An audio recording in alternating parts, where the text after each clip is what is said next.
Hey guys, Zen here, and today I wanted to take a look at the 76 cards that were already released and shown to us for TCG Pocket out of the 226 that we are guaranteed to get with the first set once TCG Pocket comes live. However, instead of going over each and every single one of these cards, I just want to go over the few cards that I think already have very optimal effects that might actually make them meta. Starting with the big bad Charizard EX himself. I mean, he's not a bad Pokemon, he's kind of great. But seeing this as a second stage EX Pokemon having the HP of 180 seems to suggest that a Pokemon like this with an attack such as Crimson Storm is pretty freaking strong. To do 200 damage, you'll easily be able to knock out almost a second stage Pokemon, EX Pokemon for that matter. Now again, we don't know how energy acceleration really works in the game yet. We're honestly just waiting every single week for more information. But as of right now, with all the information that we do have, I think Charizard EX might be a pretty strong card to look out for. Next up, let's check out Vaporeon, who honestly, another card has a pretty optimal HP stat being at 130 and also has a move that helps you heal when attacking and dealing damage. So with Bubble Drain, you could do 60 damage, but then also heal your Vaporeon, making it quite tanky and pretty strong too with that 60 damage, which if you noticed, all the other basic stage 1 Pokemon are typically around 60, maybe 70 HP, unless they're like a single stage Pokemon that might be a little bit more, buffed up. So yeah, Vaporeon here is kind of something else too. Next up is Articuno EX, one of the 3 legendary birds. And yeah, we're going to check out all 3 of them today. Again, this is a pretty good card, not because of the HP. It's only 10 more than Vaporeon, and it is an EX, meaning if you lose this, your opponent gets 2 points. So that is kind of an issue. However, the Blizzard attack does 10 damage to each of your opponent's benched Pokemon. Now, being someone who likes the Gardevoir EX from the official TCG competitive Pokemon game, I like the idea of redistributing damage onto your benched Pokemon, your opponent's benched Pokemon, and then knocking them out that way. For example, you can use this ability over and over again to potentially knock out Pokemon that your opponent switches out to save for future turns. So yeah, I think Articuno EX might have a spot in the meta, that's for sure. Next up is Greninja with their Water Shuriken ability that says once during your turn, you may do 20 damage to one of your opponent's Pokemon. Now again, this ability can be used from your bench, assuming it's exactly like the TCG official Pokemon game, which means if you have this in the active slot and you swing with Blizzard and you use your Greninja's Water Shuriken, we can definitely see that already being a strategy moving forward. Which is why I'm kind of doing this video today, because it's honestly pretty fun to see the already existing cards that we're going to get and how they synergize and work well with each other. Next up is possibly the strongest overtuned card in the entire game. Everyone agrees on this. However, none of us have actually been able to test it out, so we could be wrong. Check out that weakness, the fighting type moves. That could be important, right? But other than that, I mean, check this out. This attack does 30 damage for each of your benched electric type Pokemon, which means this is a 90 damage move, base damage move, if you have 3 electric types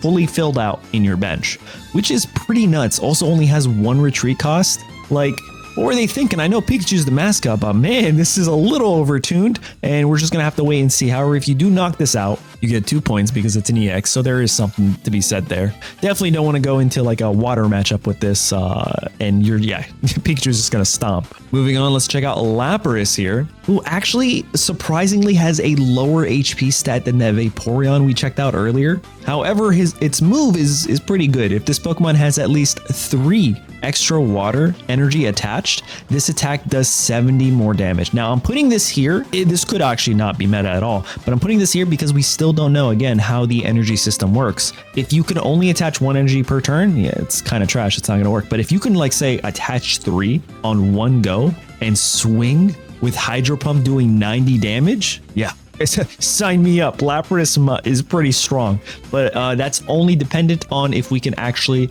accelerate our energy and attach more than one. Maybe on like turn 3, you can attach 3 energy. I don't know how it works. I don't know what to do, so I'm just gonna keep this here.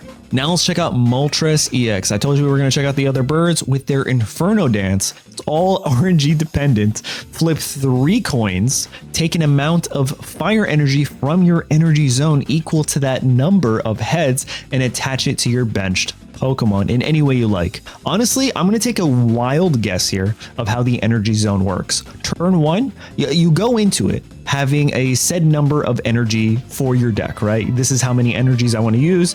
I'm not sure if your opponent can see it, whatever, right? On turn 1, you can only attach 1 energy. On turn 2, you can attach 2 energy.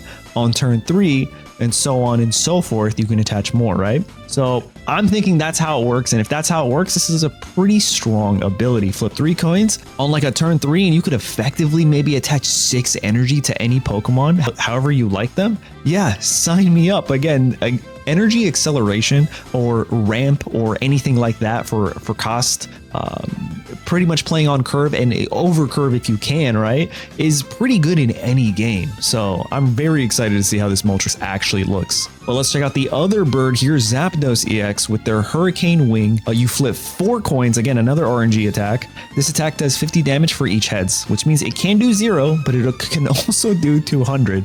This, if you're like blessed, you can just wipe out a Charizard EX easily, right? Which I don't know. It really depends on how bad the RNG is in the game. Probably for me, I'm gonna get tails every single time, but maybe you guys will land on some heads here. Now let's check out Electabuzz here. So now I put Electabuzz here because of their attack, right? Thunder Punch, flip a coin. If heads, this attack does 40 more damage, making it an 80 damaging move. If tails, it does 20 to itself, which kind of sucks, but it's fine. The reason I'm putting this here is because you'll notice, look at Electabuzz has a 70 HP. There are a couple other Pokemon we could actually check out right now. Right here, Hitmonchan, which you really can't see, is a 80 HP, and another Hitmonlee is an 80 HP. So having a Pokemon that can kind of go into any of these two and just one hit knock them out is pretty advantageous. Hitmonlee, this attack does 30 damage to one of your opponent's benched Pokemon. Stretch Kick, pretty strong. You could just like destroy their backline, and you're gonna want to get rid of this guy very quickly. Hitmonchan, just a regular jab attack, nothing too crazy. Let's go to Gardevoir. It's just a regular Gardevoir with the ability Psy Shadow, again for energy acceleration. Once during your turn, you can take 1 psychic energy from your energy zone and attach it to a psychic Pokemon in the active spot. I'm really excited, and I know you guys are too, to find out, just finally find out how does this game actually work, so we can like start building these competitive strategies, because man, it's really gonna come down to revolving entirely around the energy zone and how we can manipulate that to get the most out of it and kind of beat our opponent on curve. Now let's check out Mewtwo EX, which is kind of the same as Charizard, but a little bit weaker, right? And I think the reason for that is because you can just play this flat out from your hand. It's a basic stage, whereas Charizard is a stage 2. You have to like level them up. There might be things like rare candies in the game. We don't know. Actually don't know how many like copies of Charmander you'll be able to have, 1, multiple.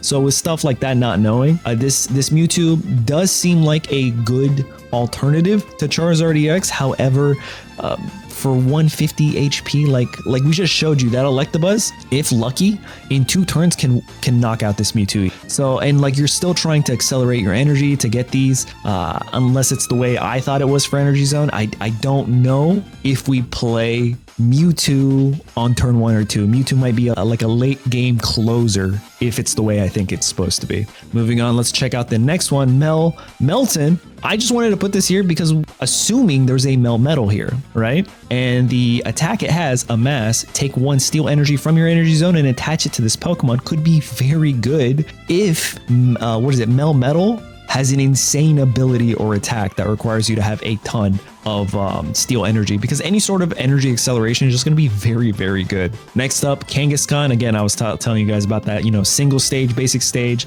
Pokemon having a high HP. The attack here is okay. Again, it's RNG. Flip 2 coins. The attack does 30 damage times the number of heads. So it can do 0, but at most it can do 60, which is pretty good. Pidgeot is a second stage Pokemon that has the ability Drive Off. Once during your turn, you may switch out your opponent's active Pokemon to the bench. This is honestly, I think, going to be a very powerful ability, because check this out, you just need 3 points to win, and we've already shown you a bunch of basic Pokemon are 70 HP or less. So use this ability, swap them out, bring one of their bench Pokemon with 70 HP or less, knock it out. Your Pidgeot can probably survive another turn and then do that thing again, and there you go. You have 2 easy points on the board for you.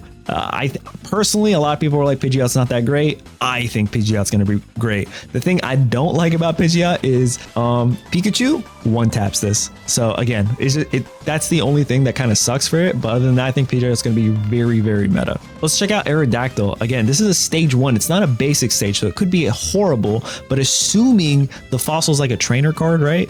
You might be able to just like evolve straight into this. The ability or the attack actually is flip a coin. If heads, your opponent shuffles their active Pokemon back into their deck. I love this for disruption. Like, I don't know about you guys, but disrupting your opponent's entire strategy is just too powerful. They want to play a certain way. Sorry, you can't play that way. And now let's check out some of the trainer cards like Erica, which is going to be a really strong potion to one of your grass type Pokemon. I kind of like that they're going to have supporter cards, specifically like gym leaders that do specific things. We'll talk about the next one that I think is going to be very, very meta. Possibly we'll see, might even counter Pikachu. But let's check out the Sabrina. Switch out your opponent's active Pokemon to the bench. It does what Pidgeot does. However, it takes your supporter spot. Yeah, it's a little bit easier to use. Pidgeot is a stage 2. You have to evolve. However, Pidgeot, you can use that ability and then still use a supporter card, assuming that it's the same mechanism where you can only use one supporter trainer card per turn. So it really depends on the situation, but Sabrina could be very, very good. Another card to look at is Pokeball. Put 1 random basic Pokemon from your deck into your hand. Searching, if you guys are playing anything in the active current TCG meta, not Pocket, just the actual official TCG meta, searching your deck for Pokemon is the strongest ability you could possibly have. And then finally, the card that I think is going to be insane is Brock. Take 1 fighting type energy from your energy zone and attach it to your Golem or your Onix. Onix being a basic stage, Golem being a stage 2. Now, the reason I think this is going to be very strong is because fighting type Pokemon are strong against Pikachu. Now, I'm just making this assumption right now. I could be entirely wrong, and I wouldn't be mad if I'm wrong. But yeah, that's it. These are the cards that I think have the most potential of being meta out of these 76 cards that we've seen currently from TCG Pocket. Let me know what you guys think in the comments down below. What cards are you excited about? Which decks are you now interested after watching this video of potentially, brewing up and building? And which cards are you excited and hopeful make it to the first set of TCG Pocket? Let me know in the comments down below. Thanks for watching, and I'll catch you guys in the next one.